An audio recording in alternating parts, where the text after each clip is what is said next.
देवियों, सज्जनों, बहनों और भाइयों, आप सबको प्रणाम। मैं डॉक्टर सर्वदानंद आर्य, चैनल सच आज का से आपसे संबोधित। आज एक महान दानवीर व्यक्तित्व का इस धरती से प्रस्थान हुआ है, स्वर्ग आरोहण हुए हैं। मैं रतन नवल टाटा की चर्चा कर रहा हूं, जो 9 तारीख को इस संसार को छोड़ गए। इस महान व्यक्तित्व और दानवीर को और मानवता के प्रति समर्पित व्यक्तित्व को मैं श्रद्धांजलि देना चाहता हूं, और आज का ये वीडियो उनको ही समर्पित है।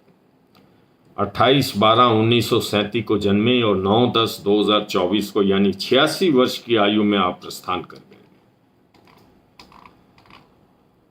आप टाटा ट्रस्ट के वर्षों वर्ष चेयरमैन रहे, टाटा ग्रुप्स के सबसे बड़े शेयर होल्डर होने के नाते चेयरमैन रहे। टाटाओं की जो भूमिका है इस देश को समृद्ध बनाने में, उसमें आपने अपना पूरा कंट्रीब्यूशन किया, उस परंपरा को बनाए रखा। और आप जानते हैं कि टाटा ग्रुप एक अकेला ग्रुप है जिसके अंदर कभी आपने नहीं सुना होगा कि मजदूरों की स्ट्राइक हुई है, कभी आपने नहीं सुना होगा कोई झंडे दिखाए गए, जलाए गए, अफसरों को पीटा गया या तोड़ फोड़ हुई कारखानों के अंदर। आप बाकी संस्थानों में ही सुनते हैं, सरकारी संस्थानों में तो बहुत ज़्यादा होती है। मैं इन सबको नज़दीक से देखता हूँ। गरीब की हमेशा टाटा ग्रुप सुनता रहा। जमशेद जी टाटा के वक्त से, जिन्होंने टाटा नगर की स्थापना की, जमशेद नगर की भी जिसको आप कहते हैं, उनके नाम पे पहला शहर बसा झारखंड के अंदर, आज उसको टाटा नगर कहते हैं। और वहीं इनकी इंडस्ट्री है स्टील की, बड़ी भारी पहली इंडस्ट्री है। परंतु उसके साथ साथ CSR इन्होंने बहुत की, कॉर्पोरेट सोशल रिस्पॉन्सिबिलिटी, यानी जो प्रॉफिट इन्होंने लिया उसका कुछ ना अंश जनता तक पहुंचना चाहिए, जनता के कल्याण में जरूर खर्च होना चाहिए, ये CSR है। और ये टाटा की फिलैंथ्रोपिक एक्टिविटीज जो हैं, यानी दान देने की जो प्रवृत्ति है टाटा ट्रस्ट की, उस ट्रेडिशन को रतन टाटा ने बरसों बरस बनाया। कर्नल से आप पढ़े और पढ़ने के बाद जब आप कार्य क्षेत्र में आए तो टाटा के काम को आगे बढ़ाया। शादी आपने की नहीं, कोई बाल बच्चा नहीं हुआ, परिवार नहीं बसा, परंतु सारे ट्रस्ट को अपना परिवार बनाया और उस ट्रस्ट के माध्यम से देश को अपना परिवार बनाया।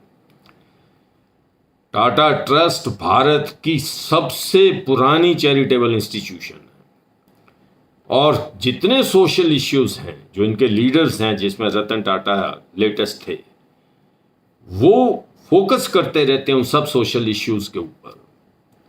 और हेल्थ केयर में, एजुकेशन में, रूरल डेवलपमेंट में, वाटर में, सैनिटेशन में, हाइजीन में, स्किल डेवलपमेंट में, सब में कंट्रीब्यूट करते हैं।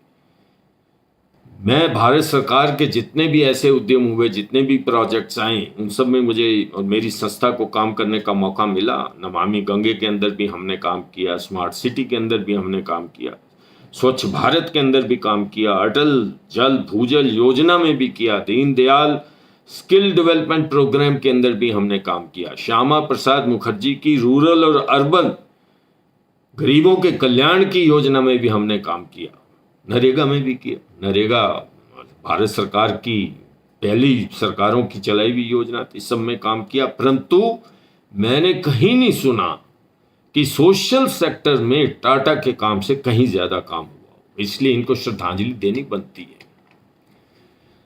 $1.2 बिलियन का डोनेशन दिया रतन टाटा जी के टाइम।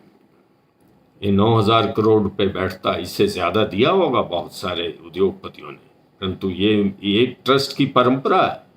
जमशेद जी से लेकर और रतन टाटा तक चेयरमैन जो है वो ट्रस्ट के जन कल्याणकारी योजनाओं में धन लगाते रहे, चाहे वो हेल्थ की हो, चाहे एजुकेशन की हो, रूरल डेवलपमेंट की हो, कोई सी भी सोशल वेलफेयर एक्टिविटीज हो।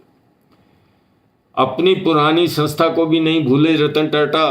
कॉर्नल इंस्टीट्यूट से आया, कॉर्नल यूनिवर्सिटी में एक इंस्टीट्यूट फॉर एग्रीकल्चर और न्यूट्रिशन बनाई 2008 में, $50 मिलियन की, और उसमें ये प्राथमिकता रखी कि भारत से आए हुए बच्चों को, स्टूडेंट्स को एग्रीकल्चर और न्यूट्रिशन के क्षेत्र में यदि वो एक्सपर्ट बनना चाहते हैं, कॉर्नल यूनिवर्सिटी में पढ़ना चाहते हैं, तो उसमें इनको सबसे आगे प्राथमिकता मिले। आपने सुना अखबारों के अंदर कई बातें आ जाती थी कि किसी गरीब बच्चे ने छोटे से शहर से निकले हुए कोई जुगाड़ बना लिया है, जिसको आज इनोवेशन कहते हैं। जुगाड़ से इस देश के अंदर ऊर्जा के क्षेत्र में, सोलर लाइट के क्षेत्र में कई क्षेत्रों की चर्चा होती थी कि इसमें ये पता नहीं क्या हो जाएगा, परंतु धन नहीं है इसके पास, इसके ऊपर संरक्षण नहीं है सरकार का। उसमें टाटा इनोवेशन सेंटर जो रतन टाटा जी ने बनाया वो सामने आया, और उस डिज़ाइनिंग में, इंजीनियरिंग में जो भी उसको सहायता मिल सकती थी ऐसे सैकड़ों उदाहरण हैं। अखबारों में तो बहुत बार ये कहानी है।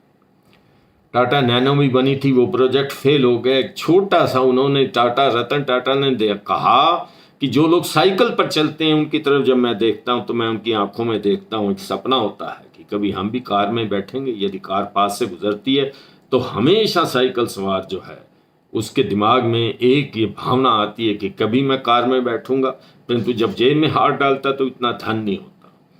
1 लाख की लागत से थोड़ी सी लागत ज़्यादा आ गई, नैनो कार बनी, वो प्रोजेक्ट सफल नहीं हुआ क्योंकि यहाँ पर दिखावटी प्रोग्राम ज़्यादा हैं। परंतु जो कुछ भी हो, टाटा ने गरीब की सुनी और गरीब के सपनों को साकार करने की कोशिश की। इस महान व्यक्तित्व रतन टाटा को मैं नमस्कार करता हूँ, श्रद्धांजलि पेश करता हूँ आप सबकी तरफ से, अपनी तरफ से। सोशल सेक्टर में काम करने वाले, एनजीओज और ट्रस्ट में काम करने वाले प्रत्येक उस व्यक्ति की तरफ से इस महान व्यक्ति को भावभीनी श्रद्धांजलि, परमात्मा इन्हें अपने चरणों में स्थान दे। इन शब्दों के साथ मैं इस वीडियो को समाप्त करता हूं और आप सबसे ये निवेदन करता हूं बहनों और भाइयों, यदि आपको ये वीडियो पसंद आया हो तो इसको सब्सक्राइब अवश्य करिए। धन्यवाद, नमस्कार।